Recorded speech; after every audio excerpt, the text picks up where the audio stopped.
J'ai fait mon premier plateau de stand-up le mois dernier, ici même.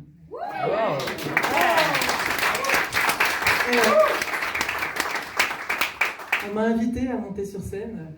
Enfin, je me suis invitée à monter sur scène.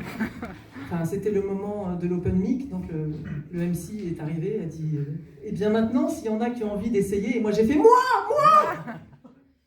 Ils n'ont pas eu tellement le choix, quoi. Ni le MC, ni les spectateurs. C'est un peu comme quand j'étais petite à l'école. Je faisais moi, avant même que la maîtresse ait fini de poser la question. J'avais le bras levé tout le temps. Le problème, c'est qu'après m'avoir donné la parole 1 ou 2 fois, elle a interrogé tout le monde, sauf moi.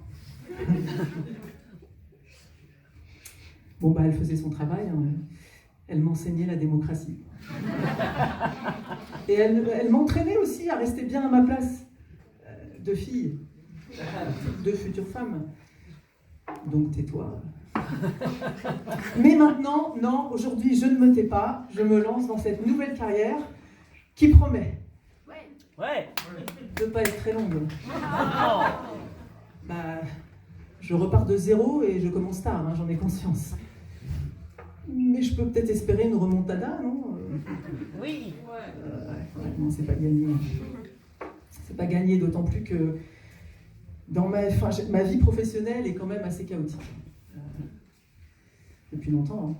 Par exemple, j'ai jamais eu de CDI. La dernière fois, j'ai dit que j'étais prof, mais c'était pour faire court. Hein. Je suis formatrice indépendante à temps très partiel. Et c'est par choix, c'est pour pouvoir vivre ma vie d'artiste à côté. Enfin, ça fait long. Hein. J'ai jamais eu le même employeur plus de 58. J'ai jamais exercé le même métier plus de 10 ans. Donc je suis complètement à contretemps des copines de ma génération qui ont exercé leur boulot pendant des décennies, jusqu'au burn-out. Et puis quand elles s'en remettent, elles font consultante en feng shui ou cultivent de la spiruline. Elles vivent leurs rêves, quoi. Moi, j'ai voulu vivre mes rêves tout de suite, avant le burn-out. J'ai fait de la musique pendant 10 ans. Bon, j'ai surtout beaucoup ramé. Hein. C'était peut-être un rêve, mais au bout d'un moment, j'étais contente de me réveiller. Hein. D'ailleurs, globalement, j'ai toujours fait des choix professionnels pourris. Ça devrait peut-être me mettre un signal d'alarme là, par rapport à ce moment-là, je sais pas. C'est vrai, parce que je vous dis que j'ai fait de la musique, mais pas n'importe quelle musique. De la chanson française à texte en Suède. Ça s'appelle une niche. Et avant d'aller m'installer là-bas, je faisais déjà de la musique. Je jouais une sorte de blues folk à texte engagé, en anglais, en France. À un moment, j'ai voulu me lancer dans la traduction aussi. Mais pas anglais-français, c'est nul, tout le monde le fait. Non, j'ai voulu me positionner sur les traductions suédois-français. La super idée. Il faut savoir que 98% des entreprises suédoises qui bossent avec des pays francophones communiquent en anglais. Le suédois est une langue rare, les contrats que je décrochais aussi.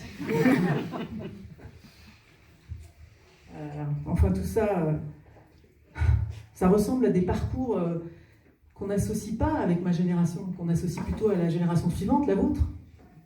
Faire un travail qui a du sens, CDD à vie, auto-entreprise, revenu aléatoire. Moi, je me suis ubérisée avant même qu'Uber existe. Trop forte. Alors finalement, c'est peut-être pas une si mauvaise idée que ça, hein, de me lancer dans le stand-up maintenant. D'autant plus que le stand-up actuellement en France, c'est un secteur très porteur. On dirait que pour une fois, je me lance dans la bonne carrière au bon moment. Bon, un peu tard, mais en théorie, un plateau de stand-up, c'est quand même le lieu de l'inclusion, hein, de la diversité. C'est la scène où on peut être soi-même, même vieille. Alors voilà, j'y vais, là maintenant, c'est bon. Hein. Et puis alors j'ai mon concept c'est la vieille meuf qui débute. Bon, Bon, le problème, c'est qu'au bout d'un moment, quand j'aurai fait plusieurs scènes, il faudra enlever qui débute. Bon, donc évidemment, ce qui reste derrière, il faudra le travailler. En attendant, voilà, je débute, alors indulgence. Merci, c'est tout pour moi.